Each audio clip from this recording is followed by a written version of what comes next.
Hello, it's Sean from the Commander's Brew. You know us, we have a great time building kind of off the beaten path decks, and this one's no exception. It's Kardur Doomscourge.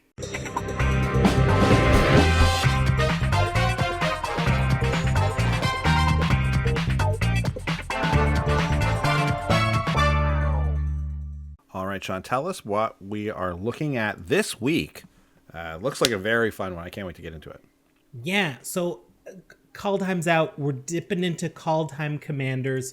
Kardur Doomscourge it caught my attention, and I didn't catch this the first time, but Kardur is goad on legs.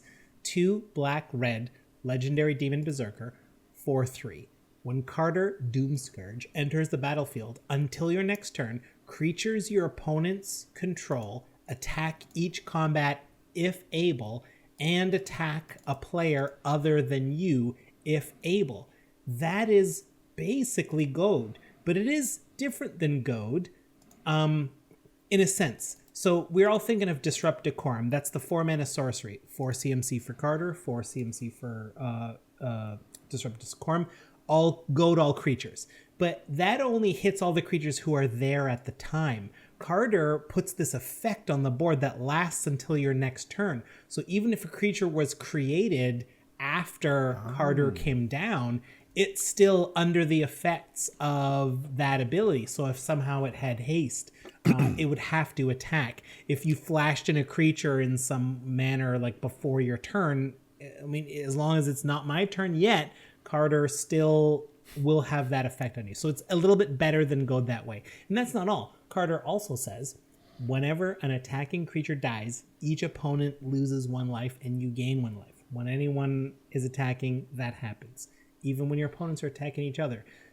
The game plan here is to try to get to a point where we can recur Kardur enough that everyone is forced to attack everyone else nonstop. That's the goal.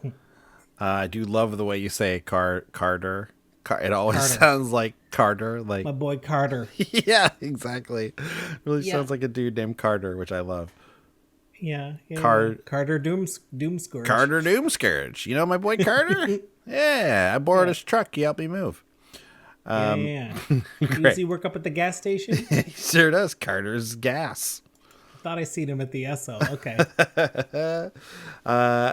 All right, what are we talking about? So let's set the scene. Sure, let's set the scene. So obviously, the best way to get Kardur back into play is to have them die and come back. So we're gonna let Kardur go to the graveyard. We probably will never put him back in the command zone. I don't predict that will ever happen. I mean, if it gets exiled somehow, of course we would have to in that case. But we plan to let him go to the graveyard whenever possible because of cards like Omen of the Dead. It's a single mana flash enchantment that brings a creature from your graveyard to your hand. You can also sack it to scry 2 later on down the road. Kardur costs 4, this costs 1. So if you do all this in 1 turn, that's a 5 mana investment, which is the same cost as Rescue from the Underworld. This is a 4 mana instant. 4 and a black. Sorry, it's a 5 mana instant. Same overall cost as that combo earlier. As an additional cost, sacrifice a creature. I mean, we might sacrifice Kardur if Kardur is still on the battlefield. Choose target creature card in your graveyard. Return that card and the sacrificed card to the battlefield under your control at the beginning of your next upkeep. Exile Rescue from the Underworld. Since this is an instant, we're going to do this at the end of the prior player's turn. I will happily sack Kardur to get him and some other idiot back from the graveyard. Doesn't matter. Which is a nice way to surprise your opponents who may be like, well, Kardur's effect will finally end. Sean's turn will begin, and we will be allowed to attack him for this transgression. But that is not the case. Kardur coming back. That is not the case. Right, and since we're doing that so much, I just want to say that Chainer Nightmare Adept has a great home in this deck. 2 red-black, legendary human minion, 3/2, and you can discard a card to allow you to cast a creature from your graveyard this turn. You can only do that once per turn, and whenever a non-token creature enters the battlefield, if you didn't cast it from your hand, it gains haste until your next turn. That includes cards coming in from the command zone. If Chainer comes out before Kardur from the command zone, Kardur has haste, and 4/3 is one of those things where it's like, well, I'm fine if you block and trade. Like, I would love it if you trade a 3/3 with my commander because I've gotten my effect and I'm planning on reanimating or recasting him. So please take that trade. Sweet. Talking about some of the vegetables here. Talking about meaning some of the stuff that's going to drive the deck, create that base for us. This is this is a great one. Skull Clamp, classic commander artifact here. 1 mana for the equipment that equips for 1. Creature gets +1/-1, and whenever it dies, you draw 2 cards. Well, the whole idea here is that we want to be swinging with Kardur when it's our turn to do so, because we hope that he dies in combat, because we want him to die so we can bring him back a bunch, right? So Skull Clamp has this double thing where it not only is going to punish them for if Kardur hits, which isn't terrible either, I would imagine, right? Like, no, that's fine. Got to be a world where dealing damage is how we're going to kill people. Commander damage could even be a thing here as well. But also blocking Kardur is going to result in us drawing cards. They're actually going to, it's like, they're going to be like, at first I feel like they're going to want to kill Kardur. So like Skull Clamp might be more of a disincentive for that to happen, because they're like, well, I'm not going to block him. You're going to draw cards. But later on, when that damage builds up, it's going to be like, well, I got to block him, and he's got Skull Clamp on it. So it doesn't matter. I just have to. And they're going to want to stop that effect. Anyways, it's like a catch-22 with this. I love the effect this has on the commander. It's awesome.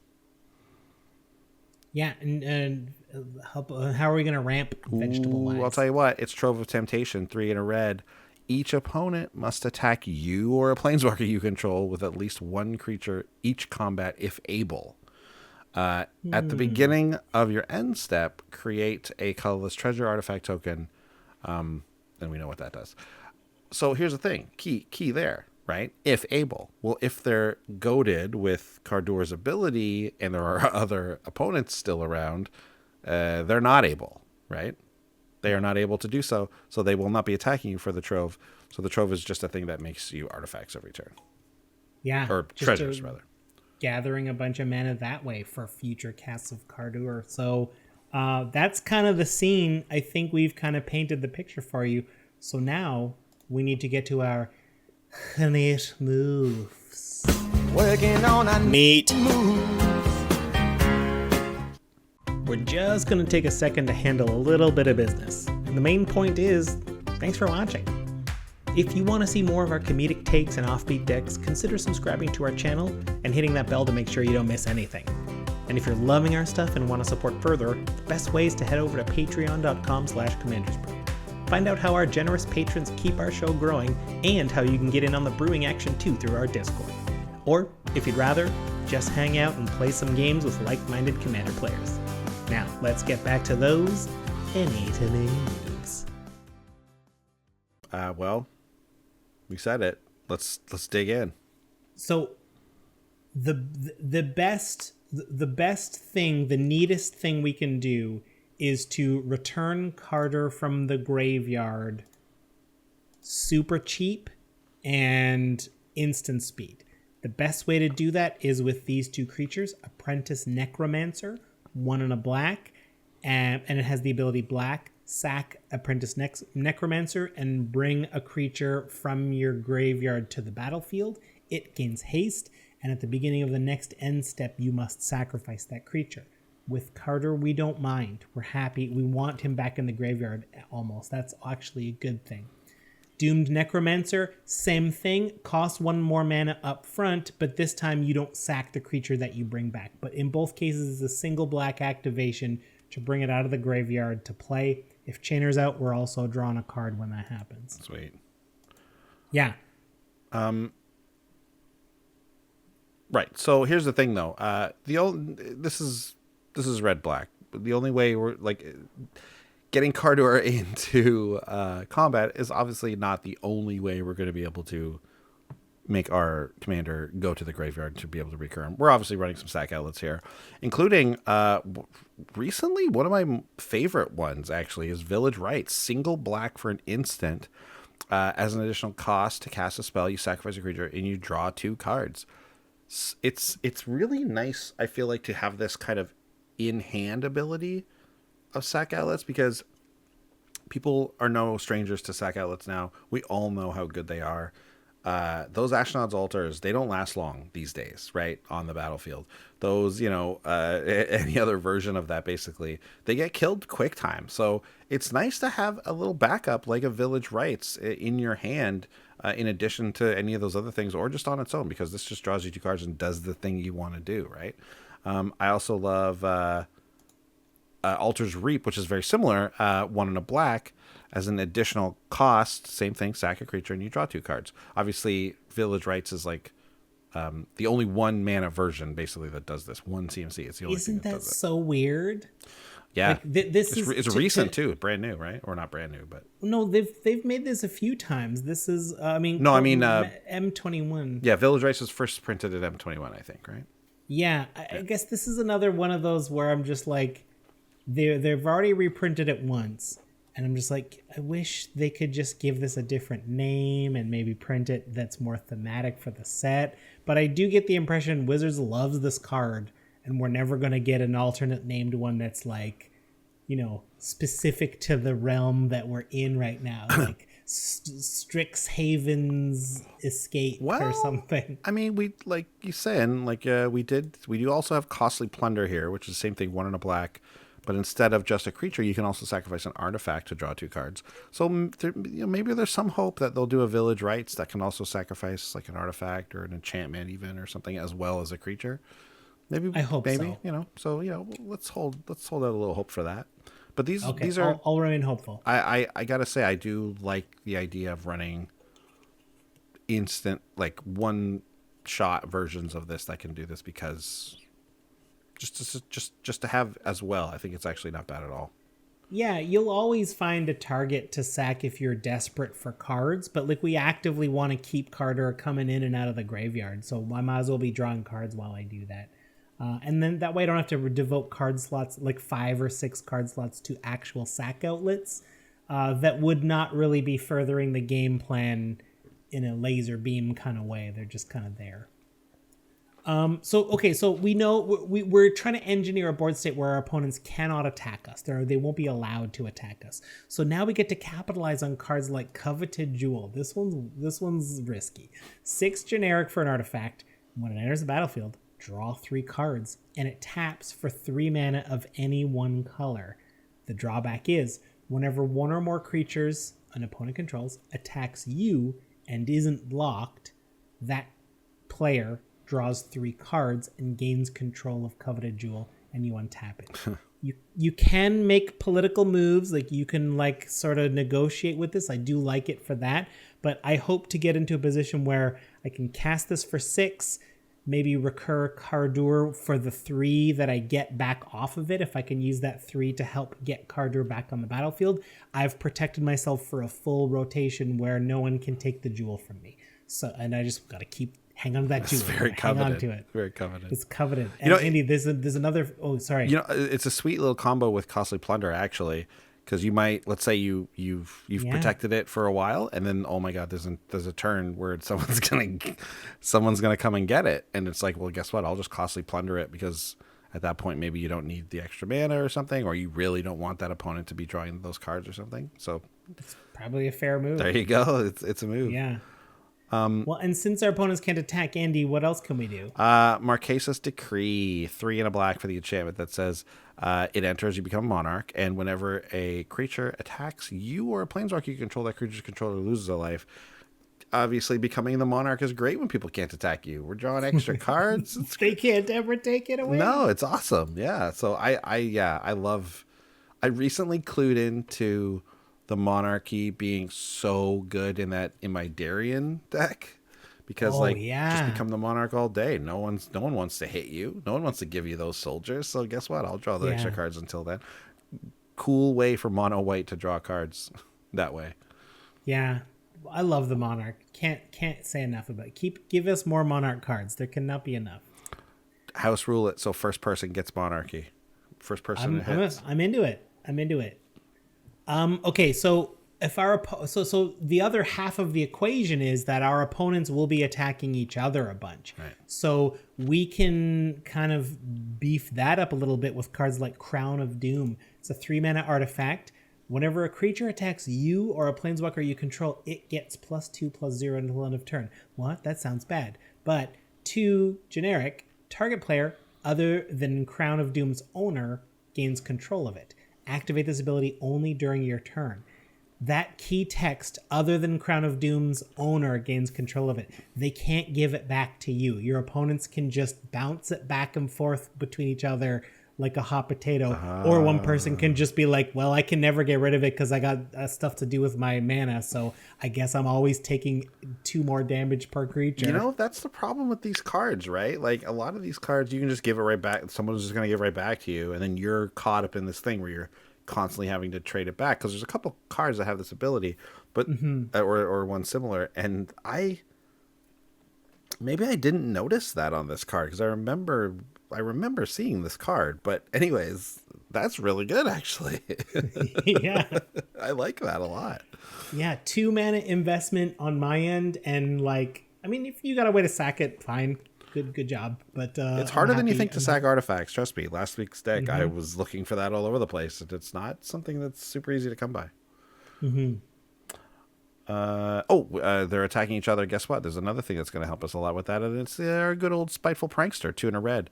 For a little devil, 3/2. As long as it's your turn, Spiteful Prankster has first strike, and then whenever another creature dies, Spiteful Prankster deals 1 damage to target player or planeswalker. So if they're attacking, they're swinging, there's going to be some blocking involved, and like, we're going to be able to facilitate that, obviously, because Kardur has a very similar ability. So this is just gravy. Just add on. Yeah. In the similar vein, Skursdag High Priest, creatures are going to be dying, so I've got this 1 and a black human cleric. It's a 1/2, and if I can get Morbid triggered, that is to say, if a creature died this turn, it's quite likely, I can tap the High Priest and 2 untapped creatures I control, so 3 total, including the High Priest, and I get to create a 5/5 black demon creature token with flying. That's pretty decent. I'm a fan. Oh yeah. I remember this is one of the first rares I took note of when I first started playing Magic. I was like, oh, this is nice. Pretty cool. And then finally we have Contested Warzone for this category. This is a land, and it says whenever a creature deals combat damage to you, that creature's controller gains control of Contested Warzone. It taps to add a colorless, and you pay 1 and tap it, and attacking creatures get +1/+0 until end of turn. That's just attacking creatures, period. That's just anyone, whoever's attacking gets it. So that's cool. It's an interesting card that's like pseudo Monarch, but whoever hits the player gets an extra land, which is like, in some ways, as attractive, maybe more attractive than becoming the Monarch, because like, I want that extra mana to spend on stuff, but you got a target on your back. And I'm fine if an opponent manages to squeak in and takes this from me. I'm just like, great. We're going to keep it going. This is going to keep happening. I don't care if opponents have it and are giving each other the +1/+0.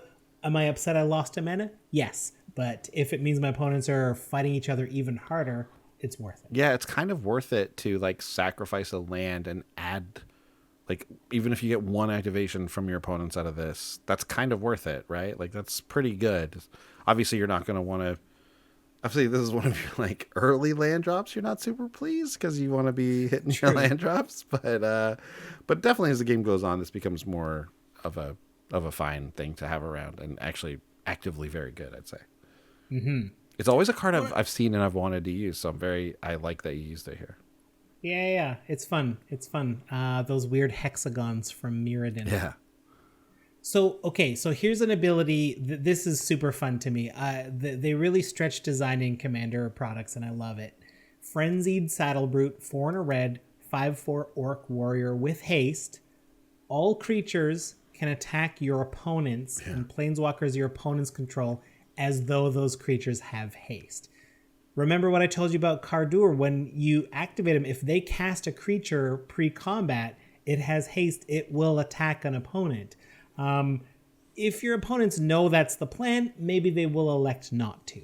But this will ensure that they will have to at least play their creatures on their second main phase to not have to attack with them, to at least have them for blockers. The other thing I didn't talk about is that if your opponents are always attacking each other, they're wide open for you to come in and attack them as well. So you can kind of chip down whoever's got the lead, because it will eventually come down to you and one other player, and then you can't goad them anymore. Like, they will be coming at you alone, so you need to have gotten them low enough that you can finish them at that moment.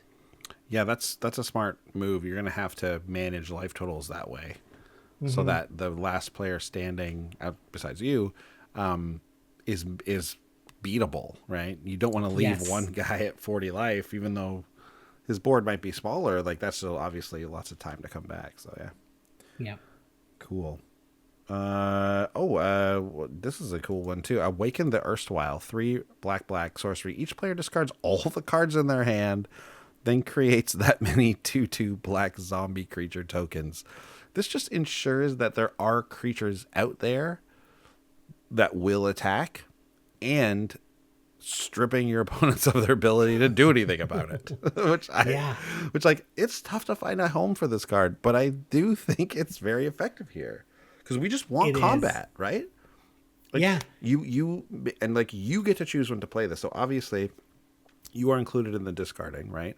But you get to make sure you play out all your good stuff, and you're not hanging on to anything before you play Awaken the Erstwhile. Or if there's like a key moment where you're like, oh, guess what? Don't even care about these other 1 or 2 cards. I'll rather have the zombie creatures anyways. Do it, and then just like, now people just have these creatures and they have to attack.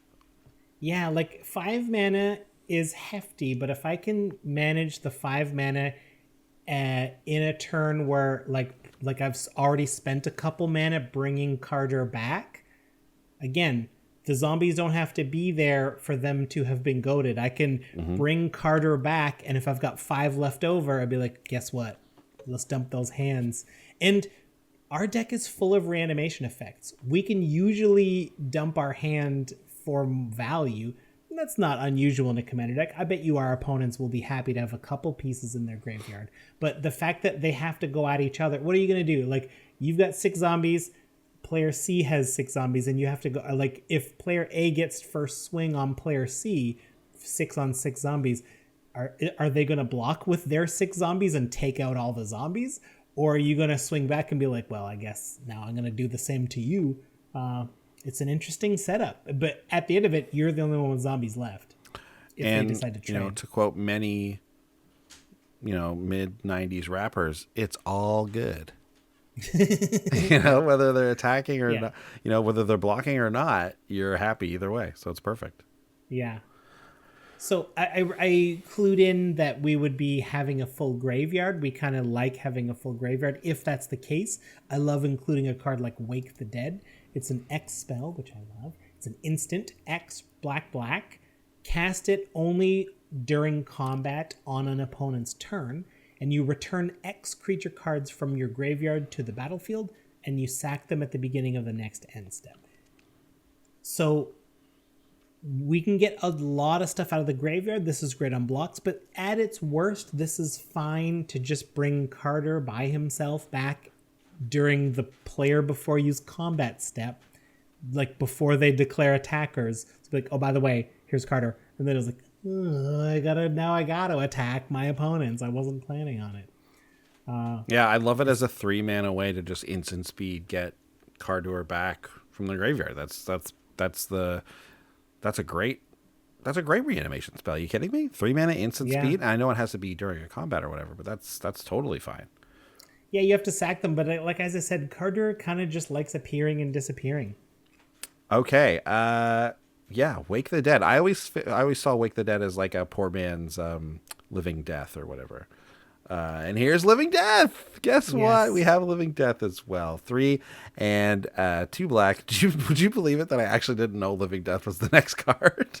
I really didn't. 3 and 2 black for the sorcery. Each player exiles all creature cards from their graveyard, then sacrifices all creatures they control, then puts all cards they exiled this way onto the battlefield. Here's why I love this card in this, okay? obviously we control it. We get to swap our graveyards with our board for for the advantage, right? We can make ourselves have a bigger board or whatever. But the traditional downside of Living Death is if you're playing against like another graveyard deck or someone else after a board wipe, and you got to be like, oh, what are they getting back? Like they're getting back a lot of good stuff too. And in this instance, like that's usually very bad. But because we're playing Kardur and because we they can't attack us if we do this, let them have everything. Let them have everything. Let them have the stuff. It's fine. Either way, this is probably pretty good for us, right? Either they don't, they have nothing and they get nothing, or if it's an even swap, or if they gain creatures. That's either like it's all good. Right, and like the timing of it is that we do this on our turn. Of course, Kardur will be in our graveyard when we do, so that Kardur reappears, goading everybody again until our next turn. And even if our opponents end up with 2 super fierce boards, it is going to be glorious to sit back and watch them go at each other. Absolutely. You're gonna see some carnage. It's gonna be great. Yep. Obviously, and this just goes for all time with Living Death, but if there's some killer ETB effects, again, you get to decide when to play that, right? Like you get to decide when to make that happen. So, you're not going to do it if for some reason they're going to be able to permanently deal with your Kardur. But, I mean, that's the beauty of Commander, is that it is, in fact, your Commander. And at the very least, it'll go back to the command zone. So that's great. Yeah, he hates it there, but it's possible to go back. Right? And then, hey, there's ways. There's ways to deal with that. So, okay, so your opponents will get tired of this. Your opponents will be like, this is ridiculous. We need a reset. I would like to wipe the board. I suspect your opponents will fire off Wraths if we got too much going on, especially if we've left Kardur on the board. Maybe they don't know we plan on reanimating him, or maybe they do and they're just like, I just need to make you work harder. At least Kardur is no good on an empty board.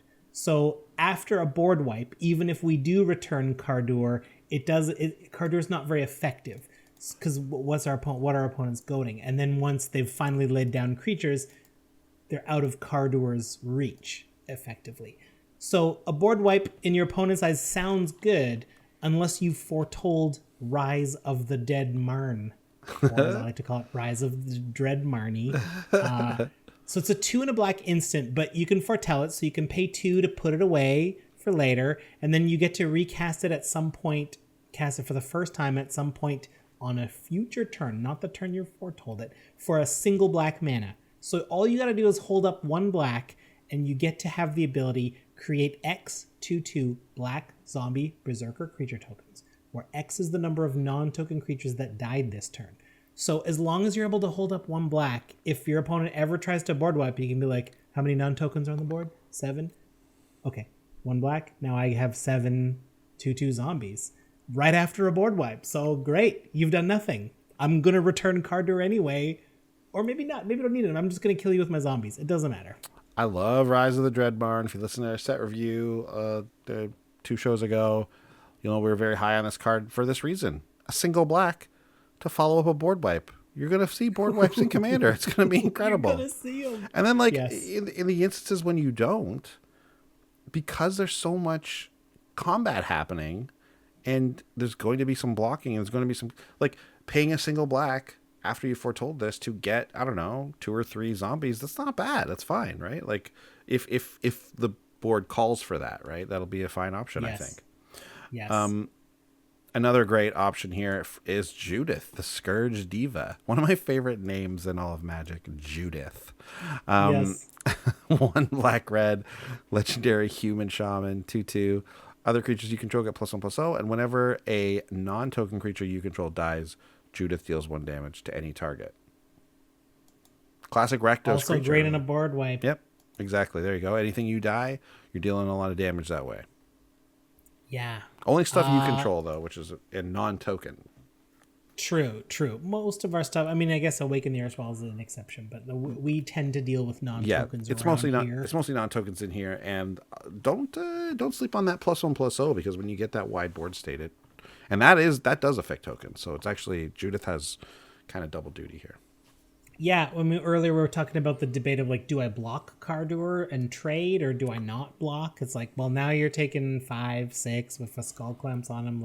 Yeah. Like this is commander damage, so you can't take infinity. That's what I mean. There's a sneaky commander damage win in here, right? Like, I think that can happen. Yeah, yeah. So a lot of interesting ways to go. I want to shout out some of the people in the Discord for helping me tune it, for helping me throwing it. I swear the Discord is what a group of mad characters just coming up with wild ideas. I can't use all the cards you suggest, but I can thank everyone who helped this time. Chiefy, Bands with Nerds, Mattisman, Tom, T-Coats, Brave Sir Robin, H.P. Jones, 10, Gee Pizza, Senator Og, Clockwork 12, Stuffy A, Pips Don't Lie, Nosrak 2, Neomaxis, Highbrow Lou Brew, and No Class. Thank you. This is a super fun one. If I did miss you somehow, it went fast and furious. I'll get you next time. But that's the thanks, and now I guess we're going to do the budget report.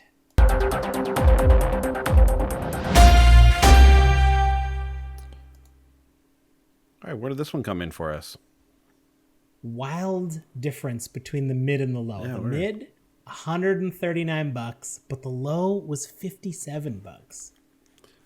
Yeah, interesting. Weird. Anyway, there's a couple of cards that are a little bit pricey. I included Mass Hysteria, which is a single red enchantment that says all creatures have haste. It's sort of like Concordant Crossroads where it belongs in red. Right, yeah. But it's $750. Oh, wow. And so as I explained, if your opponents cast creatures in a turn and Kardur has been out, they will have to attack. But your opponents can get around that by just casting them second main. So like it doesn't really do a lot to give all your opponent's creatures haste. But if you did want that ability, just go for Fervor instead. Fervor is it's a 2 and a red that only gives your creatures haste. Right. So like that's still fine, and that's like a quarter price. You can find that for $250 some places. Right.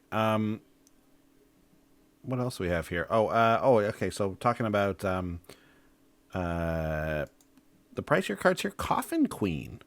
2 and a black. I remember brewing with this card early, and it was like, it was a little pricey. It's a 2 and a black for a 1/1. She's a zombie wizard. You may choose not to untap Coffin Queen during your untap step, and then 2 and a black tap. Put target creature card from a graveyard onto the battlefield under your control. When Coffin Queen becomes untapped, or you lose control of Coffin Queen, exile that creature. Yeah. So this can get us Kardur back. And then as long as we don't untap her or lose control of Coffin Queen, and if you got that like sack ability, let's say, where we can sack Kardur out from under her and do it again, like if we can keep that going, this is a great way to keep getting Kardur back to the battlefield. $7? I mean, that's a tough one. I mean, I would say no for 7 personally. I would say you should keep it, but it's too dependent on being able to sack Kardur in other ways. Yeah. I've got all the lands that I don't have all the lands actually. Like that would be in the overpriced section. But like I do have high market. Like there's a fair number of ways, all those little instants. But without one of those, I don't think it's worth risking Coffin Queen. We can't afford to have Kardur cost 2 more and then 4 more and then 6 more. We're out of the game at that point. Right. Yeah. Very key that you keep that casting cost low. Just keep him in the graveyard, right? Keep him because like I need to get him back in circulation, right? And I can't afford to do that. And then Thrilling Encore is like almost $5 these days. That's the 4 and a black instant where you put onto the battlefield under your control all creature cards in all graveyards that were put there from the battlefield this turn. When your opponents are clashing massive, like I love the imagining. You know, afterwards, maybe you've been able to cast a living death, and then whatever the carnage is, we're gonna get some pretty good things back with this. I think we're gonna steal some deaths that way. But I think it's you can trade it out if you want. If you want to save $5, we could probably get this deck down What did we just kill? We just killed $19 off the price. So this deck gets cheap. Well, like Thrilling Encore, like is so great, but like there's that thing that's a land.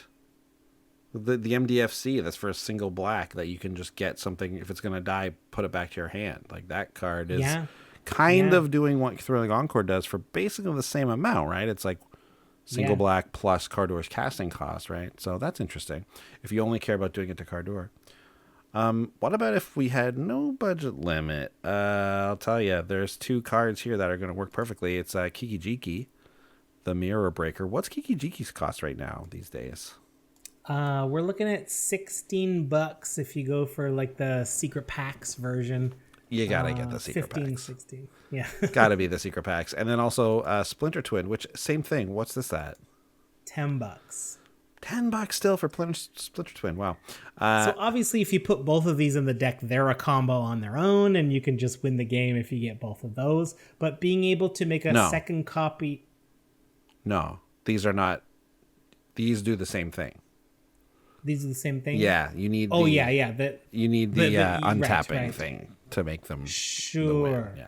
Right, but right, I got my wires crossed. Yeah. But their inclusion, if you could afford them, if you have them, would be to make a copy of Kardur and then send the second new one to the graveyard. Or you send the original to the graveyard and actually have a physical card in there, and the token copy exists on the battlefield.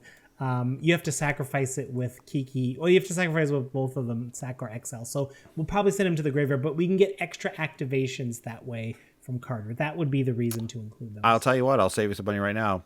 Don't bother with Kiki Jiki. He can't do it to legendary creatures. So forget about that guy. Splinter Twin, though, definitely good. And there's other things that do similar abilities in this, obviously, that if you did want to include them, you could. But these are the 2 main best ways. Obviously, yeah. The only some other stuff that does it on expensive. there's like a Strive one that does it, and there's like some stuff that does it on ETB. So not the same. Yeah, they're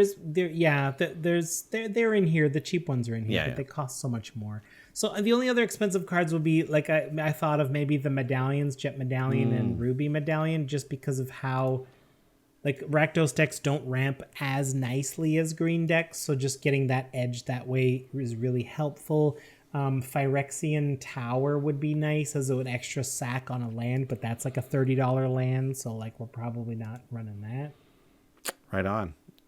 Yeah, the medallions, it would be nice to see those reprinted at a higher rate, I should say, but honestly, they've been giving us a lot of great reprints lately. It's tough to complain.